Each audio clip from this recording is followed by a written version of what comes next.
Okay, so for my second interview, I'll be interviewing Sarah Thurlow. If you could just give me some of your background and education. So my name's Sarah Thurlow. I am going into year 21 or 22 in education. I taught high school chemistry when I started. I did that for about 8 years, became a dean for a couple while I worked on my master's in leadership, and then I was an assistant principal in traditional public schools for quite some time, came over to charter, and I've been a principal over here in charter since 2022, I want to say. Right? So my first topic is school improvement and accountability. How do you use school-wide assessment data to inform instructional practices and contribute to school improvement? So I think one of the important things to use assessment for is scheduling. So, I think oftentimes schools think that using assessment starts at, teaching and instruction and those pieces, when really it starts at the beginning, scheduling, making sure that you're using that data to put kids in the right classes. So we typically use students that are struggling, we'll put them in some remediation classes for reading and math to make sure that they're getting extra support that they need. Students that are working at a proficient level, we want to make sure that we're extending their knowledge, so we'll typically put them in more advanced classes to offer them opportunities of enrichment. And then once the year gets started, the expectation is that teachers are using both the Edmentum platform and the different systems that we use in the school, as well as their own personalized tests in class to determine whether or not students are meeting the standard throughout the year. Okay, so I think that goes to my next question. What role do teachers play in ensuring accountability and continuous improvement within the school?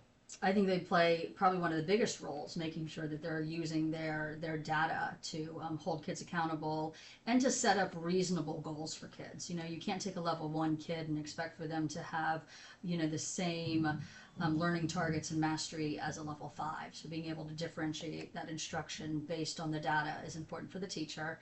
But I also think it's equally as important the administration leadership team is holding the teachers accountable to, what the expectation for accountability is. Okay. And then, in what ways does your school foster a culture of continuous growth for teachers as well as students? We're always offering professional development opportunities throughout the year. We monitor teacher certifications to make sure that they're completing ESOL classes and reading classes. We use a wonderful portal called Power School where teachers are able to sign up for their own professional development for kind of like that extension for things that aren't necessarily mandatory. And then every year we have the professional development trainings that are just mandatory, like sexual harassment and child abuse and things like that.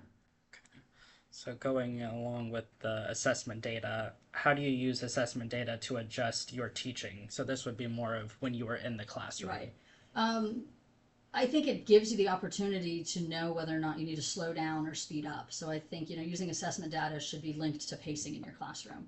So, it doesn't necessarily have to be a state test or a district or EOC. You can use your actual, test in your classroom to determine are kids meeting the standard. And if the majority of your kids are not meeting a specific standard, then usually that's an indicator that something fell through during instruction.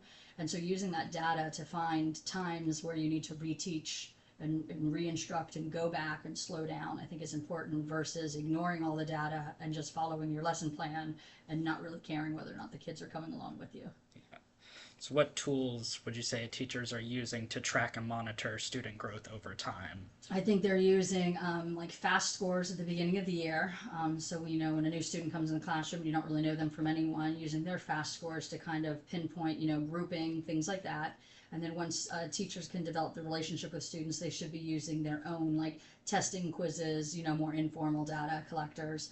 And then mid-year we do another mid-year fast test, and they can kind of use that as an overarching tool to understand, what the kids have learned between start of school and mid-year, and they can use that mid-year data to really ramp up for the end of the year to figure out what they need to cover, what they still need to cover, and how prepared students are for testing. Okay.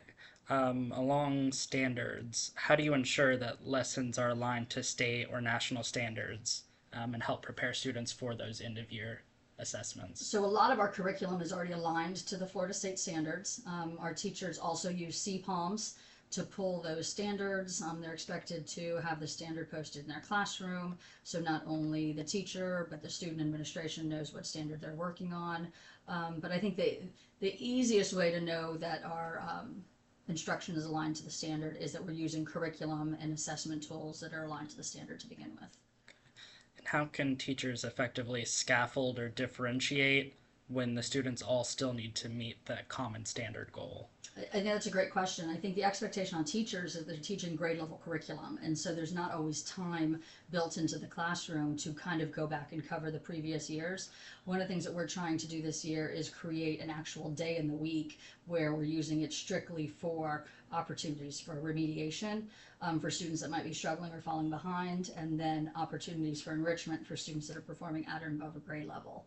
But, for a classroom teacher, it's finding ways to embed those previous skills in the content for the grade level they're teaching, because there really isn't time to do an elementary or middle school lesson for a high school student or an elementary lesson for a middle school student and still maintain the momentum of their own curriculum and pacing. Okay. And then how do you incorporate multisensory strategies into your teaching? I think, much like student or teachers differentiate the instruction, they should differentiate the delivery as well. So, the expectation is, teachers have Promethean boards in their classroom where they can show videos and they can show things. So, some of our students who learn best visually can learn from the Promethean board. A lot of teachers do whole group instruction, so auditory learners can learn that. In our math classes, we use math manipulative, so being able to have that hands-on opportunity. And in science classes, doing labs where kids are doing versus always just sitting and receiving information. Perfect. And then along the lines of collaboration with colleagues, can you describe a time when collaborating with colleagues or stakeholders led to meaningful improvement for students? I think it's very good to collaborate with colleagues, especially colleagues outside of your own building. Oftentimes, I think a lot of great ideas are spurned from conversations with colleagues in different buildings just to see how they're doing things. There's a lot of great schools and there's a lot of great systems, but sometimes I think we become closed off to our own school and we forget that there's other opportunities out there. So I, stay in contact with principals in other schools. They may present an idea that's working in their school related to tardies or dress code, and it might be things that we pick up and try. I mean, there's been a number of things that we've done. I know from working at like an old school, that's kind of where Remediation Enrichment Friday came from, just from talking to other principals and seeing the impact and the work and kind of the growth for kids. Okay. And then regarding communication with families, how do you build and maintain strong relationships with families to support learning? I think over communicate is the key. I typically send out a weekly update on Sundays just to let families know kind of what's on the horizon, posting things, making sure the information is available and accessible, having opportunities for parents to come in and speak. And then encouraging the teachers to do the same. The first time a parent hears about their child, it shouldn't be from an administrator. It absolutely should be from the teacher in the classroom. So, just enforcing and reinforcing teachers being that first line of support. And I think it's important sometimes when parents reach out to administration, if they haven't talked to the teacher first, pushing them back down so they can speak to the teacher and follow a chain of command. So everything isn't always just going to admin, but we're encouraging families to also follow, talk to the teachers first, see what's going on, and just kind of reinforcing that communication on the parent side as well. Okay. And what tools or methods would you use to keep families informed about their child's progress? We use a lot of email. We haven't really seen a lot of success in mailing things. Oftentimes the mailings come back. So we use email predominantly. I think there's a lot of great apps you can use. We predominantly use Focus, and that's what we're going to be using as we move into the new school year. Okay. And then some general questions. What's one piece of advice you would give to a new teacher entering the class for the first time? Oh my gosh, be patient.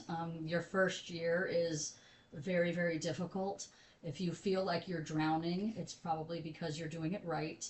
And just having patience and grace for yourself to know that it does get easier and it does get better, and you become better at kind of figuring out how to prioritize the day and figuring out what really needs to be done and what are some things that it can maybe fall to the back burner so you don't get burnt out so quick. Okay. And then, having been in education so long, what motivates you to stay in? I just love it. I love my team. I love my team so much. That's fundamental. But I really see like great value in being able to hand out diplomas. Like that's kind of my thing. Like I love to know that at the end of the year I could give seniors their diplomas, and I feel like it's a great I get to. Like there's so many people in the world that never get to hand a graduating Yeah. senior their diploma, and I feel like for me when I get burnt out, I really look forward to that opportunity because it's a real win on my end to just watch the young people like figure it out, get across the stage, and be part of that moment. Yeah, that was special for me this It year was to really be out great. there. Yeah, it was Uh, fun. all right, well, that's everything. Thank you for your time. Thank you for Appreciate having it. me.